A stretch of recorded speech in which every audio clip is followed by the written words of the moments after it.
I think it's going to be remembered both as one of a generation and one of the leading actors of his generation who transformed the way we look at leading men, at the way we look at Hollywood, who brought a really sort of gritty countercultural realism, if you want to call it that, to cinema, alongside these directors, great directors he worked with, like Francis Ford Coppola, like William Friedkin, who really broke open the sort of glossy, superficial studio style and rammed through a whole new type of filmmaking that was really questioning the heroic images of America and Hollywood that we were so used to.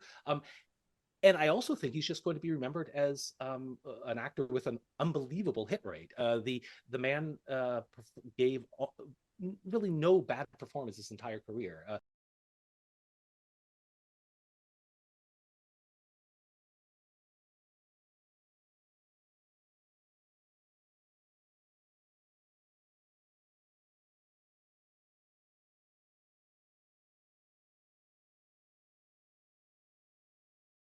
He'll always be remembered for his true breakout role, which was as Popeye Doyle in William Friedkin's The French Connection, where he plays a drug cop going after a French drug dealer and trying to break down his drug ring.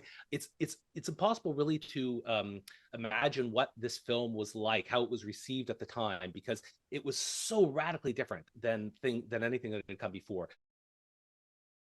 It was sort of an explosion on screen that really transformed how people looked at the movies and what they wanted from cinema, and was one of the sort of foundational films of the new Hollywood movement, which really tore apart the sort of glossy Hollywood cinema that came before and opened up an entirely new wave throughout the 1970s. So it was truly transformational, and Gene Hackman's performance in it was transformational. And that kind of sort of gritty, realistic performance he would go to again and again in a number of other roles, even going all the way much later to his second Oscar. He won an Oscar for playing Popeye Doyle in French Connection.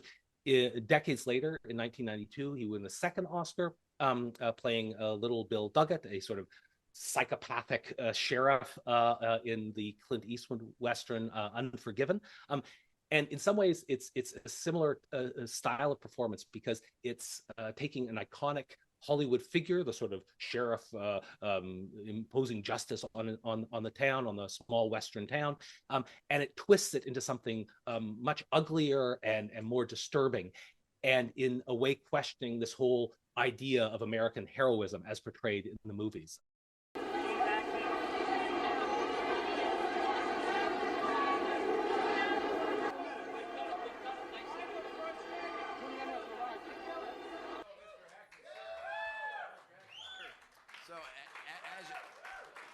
He was an actor who really did the entire span. He did played the hard-nosed anti-hero in The French Connection, or in Unforgiven. Then he went the extreme other side and played ridiculously silly characters in Young Frankenstein, which is almost a pure slapstick role. He is Royal Tenenbaum in The Royal Tenenbaums, which is just quirky and ridiculous. I absolutely love Gene Hackman is Lex Luthor in the Superman movies, which is just wry and sort of pure comic genius. And then he played sort of broad mainstream roles particularly in sort of political thrillers, The Firm, Runaway Jury, where he was your standard grim, cold-hearted, super intelligent bad guy. But there was always, and that's why I find Gene Hackman such a compelling actor, in every type of role, he would bring something surprising and something authentic, even to roles which were quite silly. He always would say that his key to acting was to try to find something that wasn't in the script that he could play.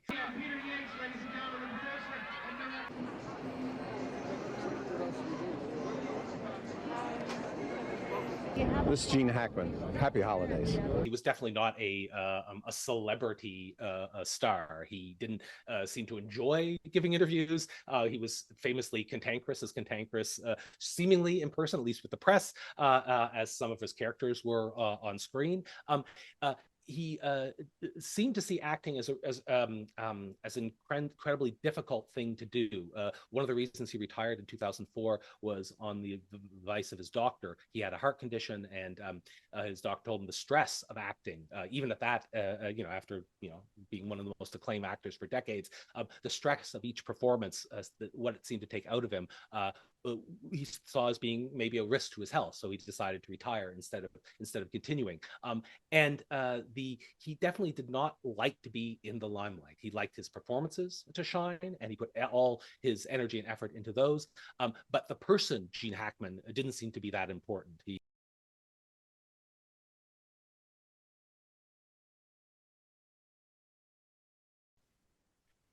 I think it might be the end of an era with Gene Hackman. I mean, there are a few of his generation still left out there. Dustin Hoffman's still going a little bit, I guess, and a few of the others of that generation.